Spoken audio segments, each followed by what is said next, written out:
Hello, my YouTube beauties. Um,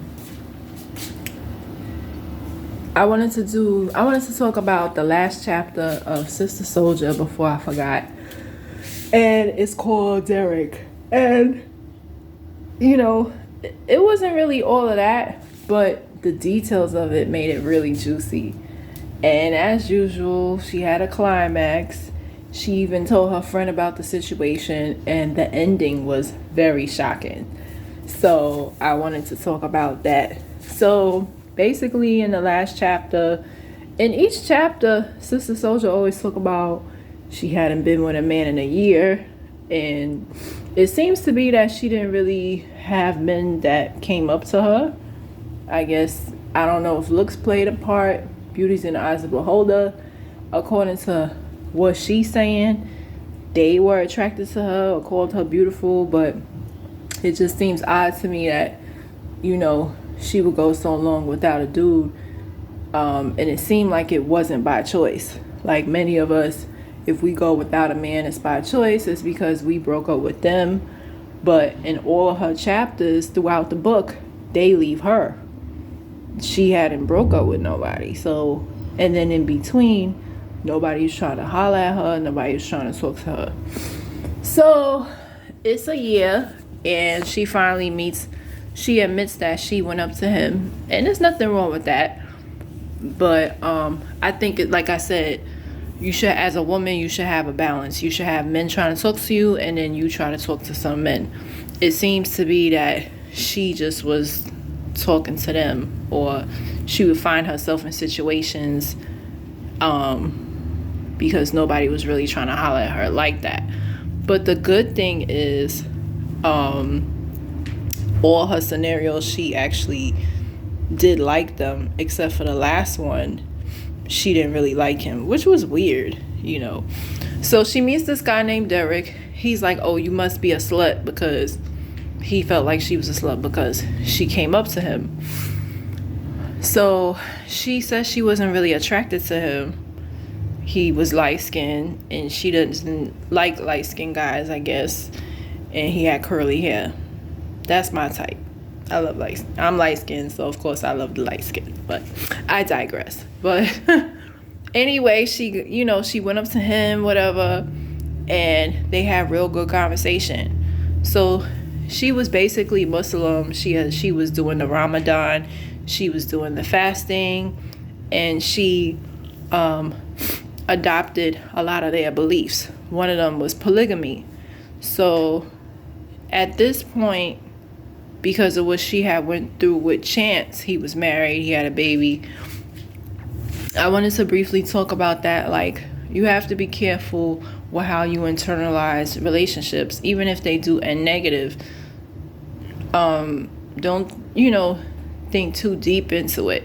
And so as a result of what she went through with Chance, she kind of gave up. She felt like, well, I'll be second class, or I'll be whatever. And it happens to the best of us, but for me, if I was to do that, it would be with my dream guy. There's no way that I'm gonna be a willing participant to be number two, and I don't even like the dude. Like, she expresses that she wasn't really attracted to him and stuff like that. She admits that she was just bored. So basically, he comes clean and he tells her, and he didn't mention it until she asked, because she asked him, and he's like, he had a girlfriend of 9 years. Well, he said 7. His girlfriend said 9, and he had another girl. So she's like, you got 2 girlfriends? You trying to have 3? So she said, I'm not gonna do nothing with you until you tell the ladies about me. So she had her rules. Like, he was really into her. He was really trying to get with her. I think out of all the men in the book, this one seemed like even though he had his situation, it seemed like he was really into Souljah. So he told her, like, he had his girlfriend and this and that, and the girl was in love with him. The girl named Trina, she wasn't willing to let him go. So finally she calls her. We all go through that, right? So she calls Sister Souljah. She's like, who the fuck is you? And what are you telling my man about this polygamy shit? She was like, don't you believe in God? I'm Christian. Da, da, da, da, da, da, da. So basically, Trina and him, they was together for 9 years, but they did not live together.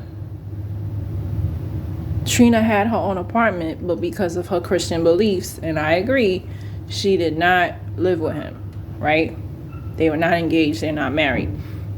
And I agree, like, unless if I'm engaged to a man and I know he's serious, because engagement to me is not enough. I know a lot of women that have been engaged and they will call shut up rings.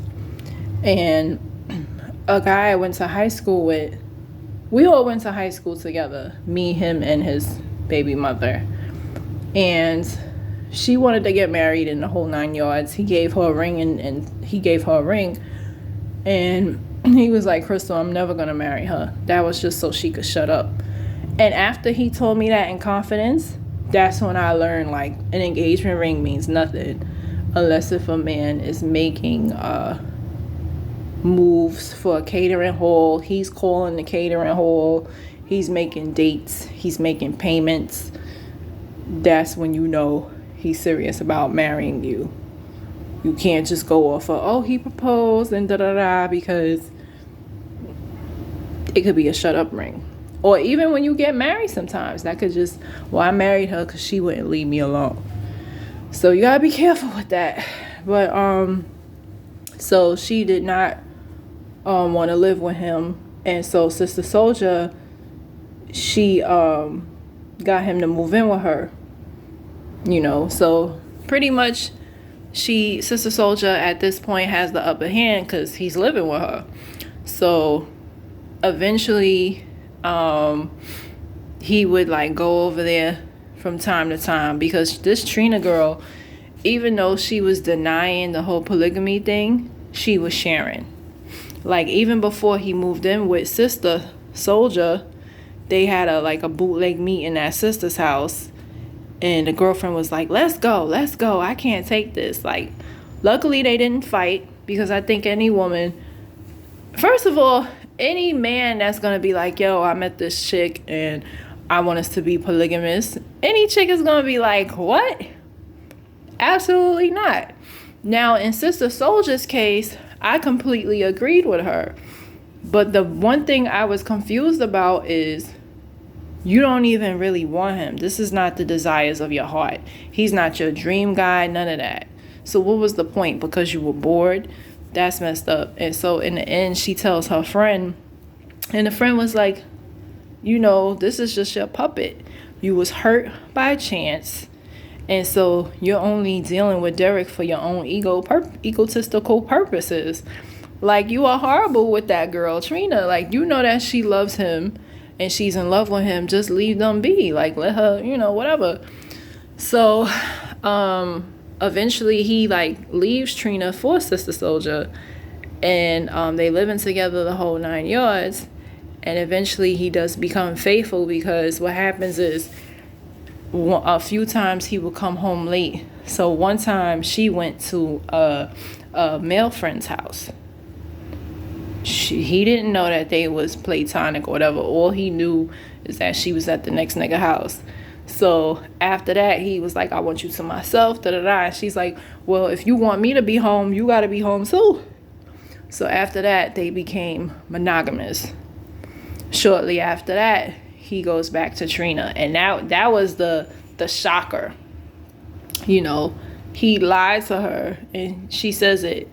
The way the book ends is, for the first time, Derek lied to me. He said that he was going to his grandmother's house, and he knew that his grandmother did not like Sister Souljah. So she was like, well, can I come? He was like, no. And she knew that he was lying. He left Sister Souljah and his things at her house. Like, he didn't even come back for his stuff. And he went back to Trina. That was a shocker, because he wasn't paying Trina no mind.